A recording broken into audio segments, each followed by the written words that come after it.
Well, glad to be with you again. I'm Paul Miller here in the sanctuary at St. Andrew. You'll see the decorations that say this is the Easter season. So this is our season to reflect on the resurrection and what it means for us.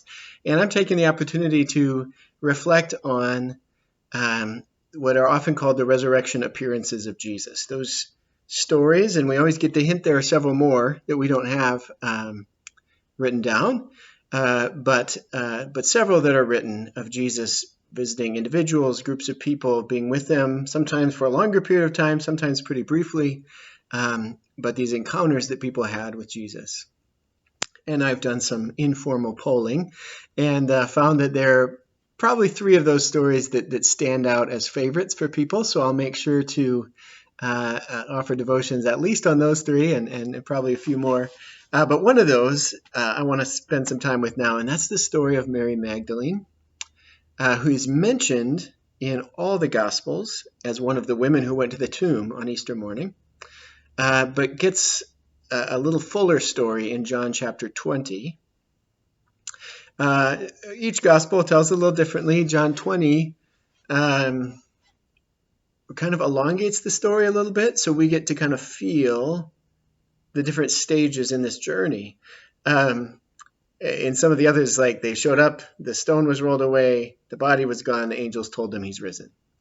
In John, Mary comes and is shocked that the stone is rolled away, and we deal with that for a little while. Then she and some of the other disciples look in and shock about the body. The body's missing, and we dwell in that for a moment and how upset they must be. And then finally there is the angel and the Easter message. But one other difference here is that Mary doesn't mention coming to do anything to prepare the body, which is why the women came that morning. Here it's just Mary. She seems to be hanging around the cemetery. She just needs some time to be there and to weep and mourn, maybe just some time to be alone. And then that gets disrupted by the tomb is open, the body's missing. And so after some other disciples have come and kind of investigated this, they've left. She's there weeping. She looks in, and they're angels. And the angels say, "Why are you weeping?" And then she answers them and turns and then sees who she thinks is a gardener, right? And it's Jesus, but she doesn't recognize him. And that's a theme in several of these stories we're going to find. People don't recognize him right away for whatever reason.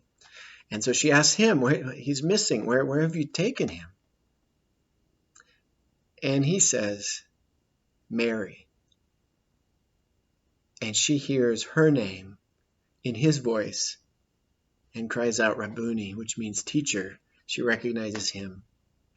And they speak briefly. He sends her to go tell the other disciples that he's risen. And that gives her moniker. In the early church, she was called the apostle to the apostles. She's the one sent to go to tell the ones who will be sent with this message. So that's the story of Mary. And why is it a favorite? Well, lots of reasons, I think. Because, boy, we've all gone to cemeteries. We've all needed to be alone. And then when there are these added problems with the tomb is open, the body's missing, you just feel that viscerally through her.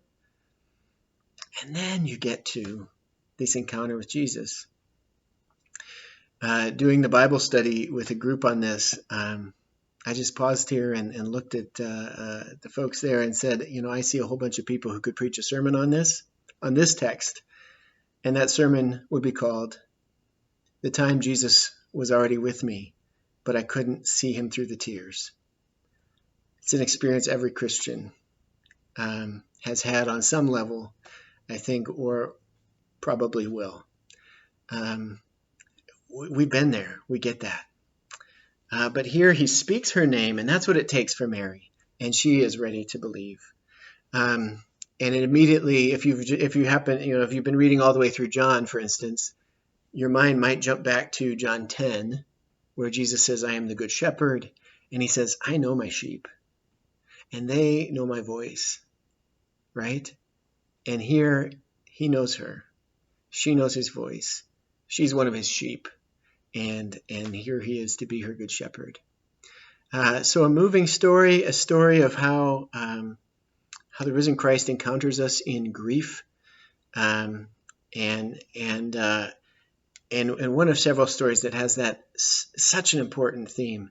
He was with her before she knew it, right? And when we come to know the presence of Christ, as we reflect on these stories, we might be able to find the words for that. How sometimes we know Christ is with us. One of the first things that always goes with that experience is, and wait a minute, he's been with me all along, hasn't he? Right? And that's what she experiences in this moment.